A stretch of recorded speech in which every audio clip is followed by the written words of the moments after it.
0-0 do Fortaleza contra o Fluminense e a derrota do Ceará para o Corinthians, claro, não foram bons resultados para o futebol cearense. Menos por culpa do Fortaleza. O Fortaleza imaginou Copa Libertadores, sonhou.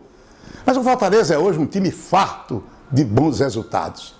A bela campanha realizada, a posição que ocupa, 9ª posição, o direito de participar da Sul-Americana, está de ótimo tamanho para o time do Fortaleza. E sua massa torcedora está comemorando. Já o Ceará, totalmente diferente desse cenário, é uma decepção atrás da outra, é um vexame atrás do outro. O Ceará parece ter feito um pacto com as derrotas e tem feito realmente a sua parte. Os dirigentes do Ceará acharam que a mudança de treinador fosse uma panaceia para os males que afligem o time do Ceará. E, meus amigos, a emenda ficou pior do que o soneto. Esse Argel Fux, ele desorienta o Ceará. Ele conseguiu fazer o Ceará pior do que estava. O Ceará é um bando dentro de campo, sem o menor sinal de lucidez. O time não consegue ser, minimamente, uma configuração de time de futebol. Os desempenhos individuais desapareceram. O coletivo da equipe é uma miragem. Enquanto isso, o Argel fica dando declarações como se estivesse falando para uma plateia de idiotas. Atribuir a questão da arbitragem, que não teria marcado um pênalti discutível, é querer escamotear a verdade sobre o time. O Ceará, ele vai pouco a pouco dentro da partida, produzindo uma cava depressão. Ele acaba sendo vítima de si próprio. O Corinthians não ganhou o jogo, o Ceará é que se derrotou. Não dá para livrar a cara de quase ninguém, é o que se pode dizer. O time não tem planos, o time é colocado dentro de campo, cada um por si, e Deus por todos, e só. É impressionante a maneira como esse time se desconectou, se desintegrou. As modificações que são feitas, todas elas são equivocadas no nosso modo de ver. Impressionante, porque o time do Ceará, há bem pouco tempo, era um elenco que qualquer treinador gostaria de ter nas mãos.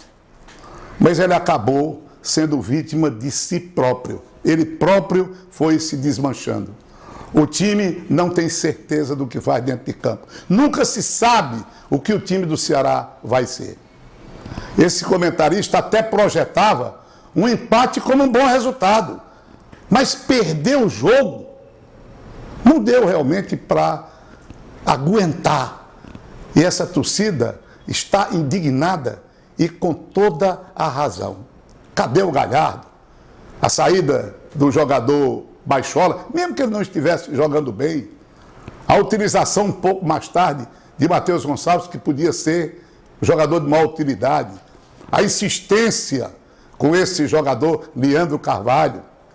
Enfim, o time do Ceará é um conjunto, sabe, de erros, de deformações, e a torcida a essa altura talvez já esteja cansada de fazer simulações. Porque o time simplesmente não ganha, é aquilo que eu vinha dizendo.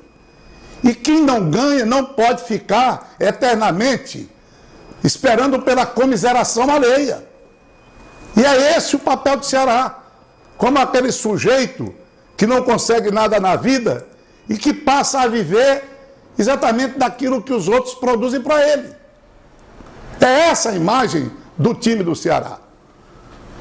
Mais uma derrota, porque mereceu perder. Criou os seus próprios demônios e deles não conseguiu se livrar. Já o Fortaleza encarou um 0-0 com o Fluminense. Fortaleza não fez uma boa exibição. E o Fluminense, é preciso reconhecer, ele se arrumou. Não é mais aquele malajambrado Fluminense que, quando venceu o Fortaleza aqui por 1-0, deixou realmente uma mágoa muito grande por parte do torcedor do Fortaleza, que era melhor arrumado. E o Fluminense, pelo contrário, uma equipe lenta no meio campo, equipe que corria o perigo de ser rebaixado. Desta feita eu vi um Fluminense com até Nenê jogando bola. Um ataque realmente de jogadores habilidosos. Esse João Pedro que entrou no segundo tempo de partida, o Marcos Paulo. esse jogador Wellington Nem, que eu não sei porque estava no banco, e a Volúpia do Fluminense. Um time que deixava a desejar, principalmente na hora de se defender. Mas ontem ele conseguiu realmente anular as ações do time do Fortaleza. Fortaleza jogou com a marcação muito baixa. Os volantes estiveram muito perto dos zagueiros. Eles não tiveram aquela condição de impulsionar o time para o ataque. Na peça ofensiva, a perda do Oswaldo foi fundamental, digamos assim, para que o Fluminense tirasse proveito no aspecto de marcação. Salvou-se Edinho pelo esforço, né?